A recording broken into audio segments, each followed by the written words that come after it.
all that, that's why we have a raffle. That's the only reason why we have a raffle. Is if whatever money we get out, we're going to compensate our volunteer waymasters for the fuel, boat use, and all that stuff. Do we have like a tip jar or something for the? Should we have a tip jar? Never thought about that. Good question. I don't know. I got it. Let me get you guys a jar. Okay, I got a big tip jar on my boat. No. I don't know. You know, maybe we'll think about that for next year. Okay. Anyway, that's the raffle. I think the raffle. You guys are all real good about this. I think the raffles. Last year it gave us enough money to cover all the waymasters. Okay. I spent some money out of my pocket to get the half-page ad in Western Outdoor News, buying the poles and that kind of stuff. Yeah. If I get reimbursed, it's because we got enough money, cool. If not, I don't care. Okay, it's investment in the goal I'm trying to get with fishing sturgeon. I don't have an issue with that. There's actually some really cool prizes. Victor showed up after you guys probably saw it. Vic's custom rod. He's standing over there right now. It's a Vic's custom sturgeon rod. That's the prize. Ride Hook, Jay Lopes, a lot of you know him. He donated a full 4-man, full-day trip charter fishing. Some really good prizes, so you know, and it benefits our guys that are volunteering. Okay. With that, I'm going to take a maybe about 10-minute break. You guys can get refreshments, whatever you want. Grab some tickets. You know, help these guys out. They're volunteering us. And in 10 minutes, we'll come back and we'll go to the panel. Wait, don't.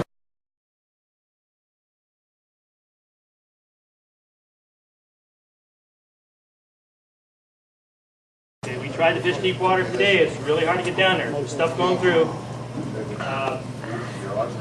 I'm going to try to get my boat near deep water where I'm seeing a fish without the current ripping me up.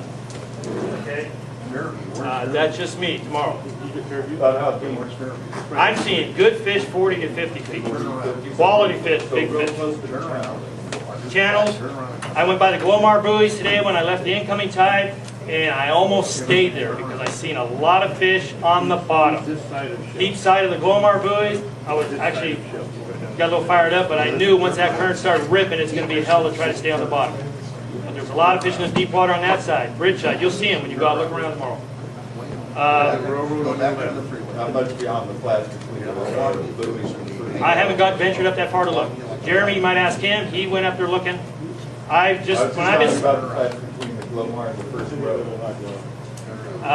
been over there. I personally haven't been over there. When I see all these fish, I just didn't want to leave. They're probably going through. I can't tell you. These other guys might be able. I know Jeremy's been doing a lot of wandering. I've been using eel and grass and rope.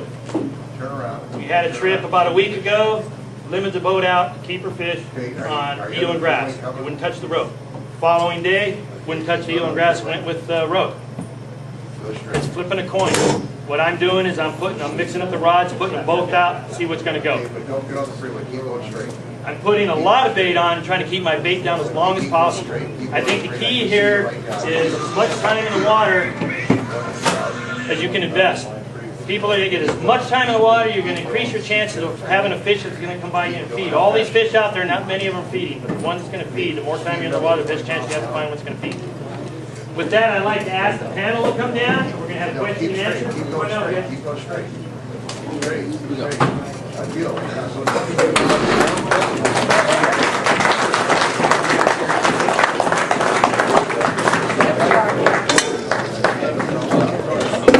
Okay, we have a limited amount of time. I want you to go 300 yards. We got to get up early tomorrow. You can legally start fishing at 6. It's an early start. Hey, Steve. You got a great road.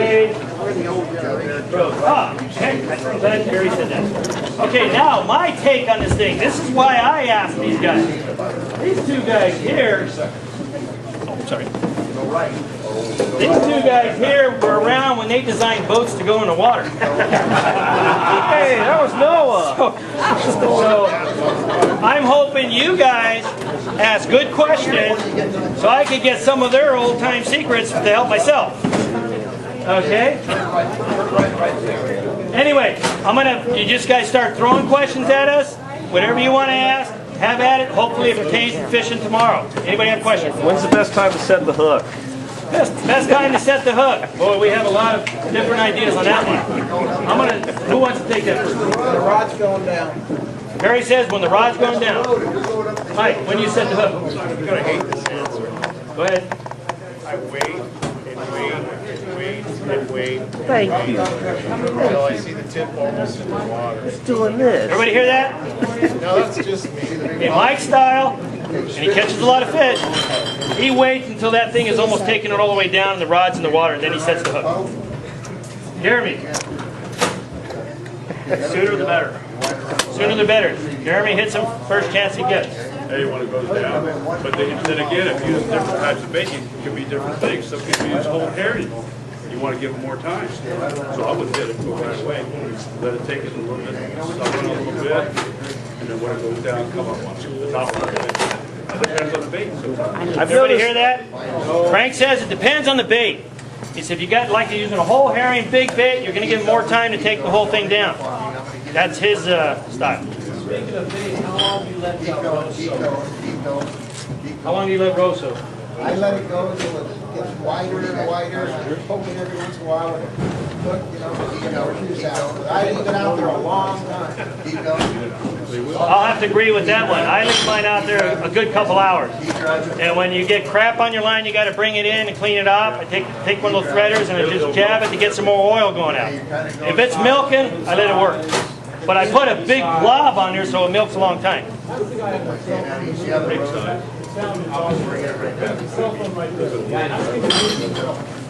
Behind you. Can't hear What are your fish? just like fisherman's log. Imagine that. Hey, it's not even foggy out there. What if it was foggy? Yeah. Okay, question. Fish scents. Okay. Question about fish scents. Who wants to... There's a real personal question. Barry's a fish scent. Everyone's taking the fish. Flavor there is. Don't go just sturgeon frenzy, sturgeon cocktail.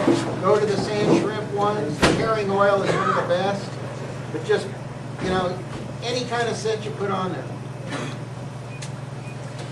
Keep in mind, we're in cold water. Anything that coagulates thick rises as it comes off your bait. The fish are on the bottom, it rises up. An emulsifier works good to break up the oil so small molecules that'll stay on the bottom longer when it tracks out. I'm a firm believer of scents. I oil my hands before I handle anything. These fish are totally on smell. If you got engine oil mayonnaise on your hand, you handle your weight. That's the beginning of your scent trail. It's going to go over your weight before it goes over your bait, and they're going to smell that. It could turn the fish away. Not saying it will, it could. What's the best way to tie the bush with your hook so that stays, Best way to tie ghost shrimp on. Braid it on from the tail up to the head. Try to make it look as natural as possible. And use super thread and tie it on. how long do you think they stay on when you're I was out Tuesday. I had some stayed on all day long. Really? Even with the tide going out the morning? But I'm fishing in a different area. The current's going to rip. Yeah. How much roe do you use? Roe? Yeah. My clumps of roe are probably about that big around when I start. Huge. Bigger, double a golf ball size. My personal feeling, hopefully it's not a lot of grass and garbage in the water. If I can leave it down there for longer periods of time and let it milk, I got a scent trail going 3 miles down, okay? And I want as much scent out there for a fish to stumble on and he decides to feed that day and he's going to come up on the bait. And you tie the rope on like you would if you were steelhead fishing, correct? I'm not a steelhead fisherman, I don't know. Well, no, what I mean is that you tie the rope on there. I take my big clump and I lay my hook outside the clump and I get that real thin magic stretchy thread and I just wrap it with a piece. I start off with a piece that long, that's like 3 times the length when you stretch it. Wrap it on and my hook hangs out free behind the rope. Yeah. Well, you look at the fish, it's all smell. Yeah. The water looks like chocolate milk. How far can they see in that with the eyes that only see 85% anyway? Okay? And you look at the head structure. Mouth is here, eyes are here. They're not even seeing what they're eating when they're eating. They're not hook shot. No. When they eat clams or shrimp and crabs, you know, people think, oh, you spook the fish by jerking on it. I mean, crabs don't lay there and just don't move when they get eaten. They're darting around, shrimp are darting around, and they're feeding and they're shooting off and this and that. It's a natural thing for them. You're not spooking. For our water, braid versus mono, Jeremy. one or the other, don't mix them. You have, I just recently moved over to braid. It's been a learning experience. Back off on your drags a little bit. Remember, braid is not a stretch. Set the hook. You're gonna penetrate that fish. Can I add to that real quick? I want to talk to you about braid. That's an important thing. I'm a big advocate of braid. Go ahead. I changed over on my boat to all braid at one time, and running 6, That braid in the water has less resistance to current. It cuts the water real thin, and it only takes a little piece of grass or reed to hook it off center, and it'll drag it over in a different direction. It's usually something dragging it over, but if you put even braid lines straight out, all 6-pound weights, same depth, and nothing's on the lines, they should stay straight. Unless you got a weight cleaning up, and it's going to go one direction or the other. But as soon as something hits it, I mean, there's stuff out there now. I can't leave my lines out as long as I like because there's a lot of grass and stuff going through, and you'll see it. All of a sudden, the line's going over here, tangles up the next one because of the crap on the line. I guess what I'm asking is, am I the only one? Do other people get tangled when your braided lines are closer, rather than if you had the same lines in mono? Try putting 18 of them together. No, it is. You know, if we got clean water, I don't have a problem. I had a lot of tangles today. If you what? Stagger the weight, stagger the distance out. Exactly. Do like in the Columbia, they're all Good point. Right, Mitch throw has a good couple point. 8-ounces out to the side and keep your 6s in the middle. No, okay, well, close. If you got 8 ounce here, put your next one at 6, and they're like this. If it swings over, it's going to go over top of each other. Then your next one at 8, next one at 6, next one at 8. Put all 6s, they're going to plane in the same spot. So is it worth it to go ahead and stay with braided? I won't fish mono for sturgeon. And that's just me. And I'll explain why if you want to know. How about versus leader line? What? How about versus leader line? Leader line is all mono with me. Another point about braided line, anybody switches over to braided line, you make sure you have a good rod that's got good guides on it. If you have any problem with guides, it's very sensitive and it'll break down. So if you have a 50-pound test line, it'll break it down to a 5-pound test line. It has a little nick in it. You don't switch over unless you have good guides on your rods. It's very important. One thing about braid too you got to know is when you set the hook, you can shock 50-pound test. I use 50-pound test.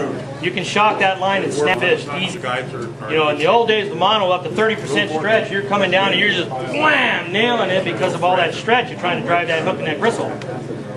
2% stretch, there's no stretch there, there's no bungee cord, it's like rope, and when you go wham, that line has nowhere to give, and it shocks it. I've broken fish, hit setting the hook too hard. That's where the drag comes in and everything else. What's your strongest knot? Hey, you know what? You're going to embarrass me because I don't know what the names of them are. I use a fisherman's knot. I mean, I basically double the braid, go through 5 or 6 times, over, back under. I don't know what it's called. A double clinch. I was corrected. I use a double clinch knot. I do it all the time. That came from a boat builder. When you're using braid, you put now you just tie your sturgeon leader directly to it, or you have a monofilament leader attached to the braid. I use monofilament. I don't use steel leaders. I quit using steel leader 20 years ago. I use monofilament leaders. The trellises issues, a lot of different reasons. But I use 70-pound mono on all my leaders, and it's real important I use 70-pound mono only because I got a giant spool of commercial 70-pound leader, and I don't know what else to use it for. I mean, 70 works, 60 works, 80 works, 90 works. 100 gets too thick. I thread my eel on it, and I can't get it through the center of it with a big knot.